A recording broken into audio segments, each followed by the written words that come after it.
KPCC ಅಧ್ಯಕ್ಷರಾಗಿ ಅಧಿಕಾರವನ್ನು ವಹಿಸಿಕೊಂಡ ಬಳಿಕ ಪ್ರಥಮ ಬಾರಿಗೆ ಮಂಗಳವಾರ ಮಂಗಳೂರಿಗೆ ಆಗಮಿಸಿದ ಕೆಪಿಸಿಸಿ ಅಧ್ಯಕ್ಷ ಬಿಕೆ ಹರಿಪ್ರಸಾದ್ ಅವರು ದಕ್ಷಿಣ ಕನ್ನಡ ಜಿಲ್ಲಾ ಕಾಂಗ್ರೆಸ್ ಕಚೇರಿಯಲ್ಲಿ ಸುದ್ದಿಗೋಷ್ಠಿ ಉದ್ದೇಶಿಸಿ ಮಾತನಾಡಿ, ಅಯೋಧ್ಯೆ ರಾಮ ಮಂದಿರದಲ್ಲಿ 200 ಕೋಟಿ ರೂಪಾಯಿಗಳ ದೇಣಿಗೆ ಹುಂಡಿ ಹಣ ದುರುಪಯೋಗ ಅಥವಾ ಕಳ್ಳತನ ಆಗಿರುವ ವರದಿಯಿಂದ ಬಿಜೆಪಿಗೆ ಯಾವುದೇ ರೀತಿಯ ಧಾರ್ಮಿಕ ಬದ್ಧತೆ ಗೌರವ ಇಲ್ಲ ಎಂಬುದು ಸಾಬೀತಾಗಿದೆ. ಸಂಪೂರ್ಣ ಅಯೋಧ್ಯೆಯನ್ನ ಬಿಜೆಪಿಯವರು ವ್ಯವಹಾರವಾಗಿ ಮಾರ್ಪಡಿಸಿದ್ದು ದೇಶದ ಭಕ್ತರು ನೀಡಿರುವ ಹಣವನ್ನ ದೋಚುತ್ತಿದ್ದಾರೆ ಎಂದು ಆರೋಪಿಸಿದರು. ಅಯೋಧ್ಯೆಯ ಹಣ ದುರುಪಯೋಗ ಕುರಿತಂತೆ ಎಸ್ಐಟಿ ತನಿಖೆಯಿಂದ ಸೂಕ್ತ ಫಲಿತಾಂಶ ದೊರಕದು.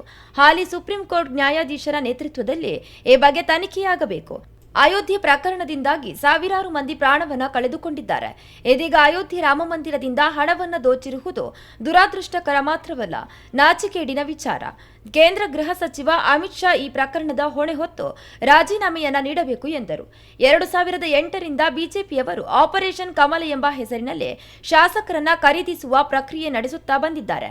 ಆಪರೇಷನ್ ಕಮಲದ ಮೂಲಕ ಅವರು ಶಾಸಕರು ಮತ್ತು ಸಂಸದರನ್ನ ಖರೀದಿಸುವ, ಮಾರಾಟ ಮಾಡುವ ಪ್ರಕ್ರಿಯೆಯನ್ನ ನಡೆಸುತ್ತಾ ಬರುತ್ತಿದ್ದಾರೆ. ಪಶ್ಚಿಮ ಬಂಗಾಳದಲ್ಲಿಯೂ 2 ಡಜನ್ ಶಾಸಕರನ್ನ ಖರೀದಿಸಿದ್ದಾರೆ, ಡಜನ್ ರಾಜ್ಯಸಭಾ ಸಂಸದರನ್ನ ಖರೀದಿಸಿದ್ದಾರೆ ಎಂದರು.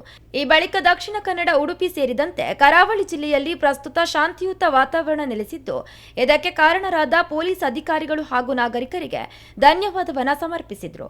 ಇದೇ ವೇಳೆ ಚುನಾವಣಾ ಆಯೋಗದ ವಿರುದ್ಧ ಹರಿಪ್ರಸಾದ್ ಅವರು ತೀವ್ರ ಅಸಮಾಧಾನವನ್ನ ವ್ಯಕ್ತಪಡಿಸಿದರು. ನೈಜ ಮತದಾರನೇ ಕೈ ಬಿಟ್ಬಿಟ್ಟಿದ್ದಾರೆ. ವೆಸ್ಟ್ ಬೆಂಗಾಲಲ್ಲಿ 2 ಶಾಸಕರು ಗೆದ್ದಿದ್ದಾರೆ. 2 ಸಹ ಅಡ್ಜುಡಿಕೇಷನ್ ಅಲ್ಲಿ ಇದ್ರು. ಅವ್ರು ನನ್ನ ಹತ್ರ ಬಂದು ರಿಕ್ವೆಸ್ಟ್ ಮಾಡಿದ್ರು, ಸರ್ ನಾವು ಟಿಕೆಟ್ ಅನೌನ್ಸ್ ಮಾಡಿ ನಾವು ಹೈಕೋರ್ಟ್ಗೆ ಹೋಗಿ ಇದು ತೊಗೊಂಡ್ಬರ್ತೀವಿ ಅಂತೇಳಿ. ನಾನು ಅನೌನ್ಸ್ ಮಾಡಿದ್ಮೇಲೆ ಅವ್ರು ಹೈಕೋರ್ಟ್ಗೆ ಹೋಗಿ ಅಲ್ಲಿಂದ ಕ್ಲಿಯರೆನ್ಸ್ ತೊಗೊಂಡು ಬಂದಮೇಲೆ ಅವರಿಬ್ಬರು MLA ಆಗಿದ್ದಾರೆ. ಆ ಥರ ನೈಜ ಮತದಾರನ ಕೈ ಬಿಡಲಿಕ್ಕೆ ಸರ್ವ ಪ್ರಯತ್ನವನ್ನು ಸಹ ಯಾಕಂದರೆ ಎಲೆಕ್ಷನ್ ಕಮಿಷನ್ನು ಈಗಾಗಲೇ ಅದು ಅಡಿಯಾಳ ಆಗಿಬಿಟ್ಟಿದೆ. ಭಾರತೀಯ ಜನತಾ ಪಾರ್ಟಿ ಅದು ಮ್ಯಾಪಿಂಗ್ ಲಿಸ್ಟ್ ಬಂದ ತಕ್ಷಣ ಗೊತ್ತಾಗುತ್ತೆ. 30ನೇ ತಾರೀಕಿಂದ ಗೊತ್ತಾಗುತ್ತೆ. ಅದು ಎನ್ಯುಮರೇಷನ್ ಫಾರಮ್ಸ್ ಎಲ್ಲ ಹೋದ್ಮೇಲೆ ಗೊತ್ತಾಗುತ್ತೆ. ಜನವರಿ ಪ್ರತಿ ವರ್ಷ ಜನವರಿನಲ್ಲಿ ಪರಿಷ್ಕರಣೆ ಆಗುತ್ತೆ, ಮತದಾರರ ಪರಿಷ್ಕರಣೆ. ಕಡೆಯ ಪರಿಷ್ಕರಣೆ ಆಗಿದ್ದು 2003, 2004ರಲ್ಲಿ. ಅದಾದ ನಂತರ 2014ರಲ್ಲಿ ಆಗಬೇಕಾಗಿತ್ತು, ಅದು ಆಗಲಿಲ್ಲ. ಆಮೇಲೆ ಜನಗಣತಿ ಆಗುತ್ತೆ, ಅದರಿಂದ 21ಕ್ಕೆ ಜನಗಣತಿ ಆಗುತ್ತೆ, ಆಮೇಲೆ ಮಾಡ್ತೀವಿ ಅಂತ ಹೇಳಿದ್ರು, ಅದು ಆಗಲಿಲ್ಲ. ಆದ್ದರಿಂದ ಎಲ್ಲ ರೀತಿಯಲ್ಲೂ ಸಹ ಯಾಕಂದರೆ ಇಷ್ಟು ದಿವಸ ವೋಟ್ ಚೋರಿ ಅಂತ ನಮ್ಮ ಲೀಡ್ರು ರಾಹುಲ್ ಗಾಂಧಿ ಅವರು ಹೇಳ್ತಾ ಇದ್ರು.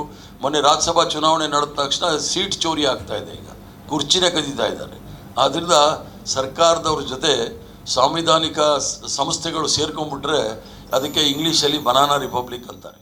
ಇನ್ನು ಶಾಸಕರ ಕುದುರೆ ವ್ಯಾಪಾರದ ಕುರಿತು ಈಶ್ವರಪ್ಪ ಹೇಳಿಕೆಗೆ ತಿರುಗೇಟು ನೀಡಿದ ಅವರು, ಬಿಜೆಪಿ ಶಾಸಕರೇ ಆತ್ಮಸಾಕ್ಷಿಯಾಗಿ ವೋಟ್ ಮಾಡುವುದಾಗಿ ಹೇಳಿದರಲ್ಲದೆ ಬಿಜೆಪಿ ಜೆಡಿಎಸ್ ಪಕ್ಷಗಳು ಕಾಂಗ್ರೆಸ್ನ ಗ್ಯಾರಂಟಿ ಯೋಜನೆಗಳನ್ನ ವಿರೋಧಿಸುತ್ತಿವೆ ಎಂದರು. ಬಿಡದಿ ಟೌನ್ಶಿಪ್ ವಿಳಂಬಕ್ಕೆ ವಿಪಕ್ಷಗಳೇ ಕಾರಣ ಎಂದು ಆರೋಪಿಸಿದ ಅವರು, ಸಮಸ್ಯೆ ಹೆಚ್ಚಾದರೆ ತಾವೇ ಖುದ್ದಾಗಿ ಅಲ್ಲಿಗೆ ಭೇಟಿ ನೀಡುವುದಾಗಿ ಎಚ್ಚರಿಸಿದರು.